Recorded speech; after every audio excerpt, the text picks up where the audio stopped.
আয়নার মুখ কোন দিকে রাখা উচিত?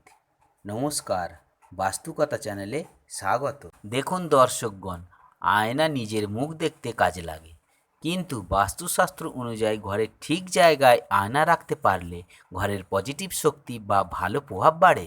তাই ঘরের ঠিক জায়গায় যদি আয়না রাখা যায়, ঘরে শ্রীবৃদ্ধি হয়।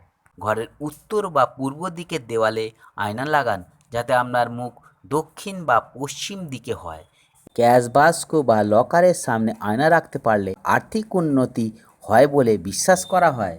যা বর্জন করবেন, প্রধান দরজা মূল দরজার ঠিক সামনে বা মুখোমুখি ভুলেও আয়না রাখবেন না। এতে ভালো শক্তি প্রতিফলিত হয়ে বাইরে চলে যায়। শোয়ার ঘরের বিছানার মুখোমুখি আয়না রাখবেন না, যাতে শোয়া অবস্থায় আপনার শরীর তাতে দেখা যায়। এতে ঘুমের সমস্যা ও অশান্তি হতে পারে।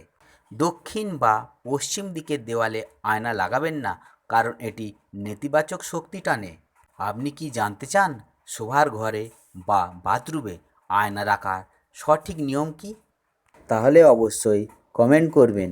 নমস্কার।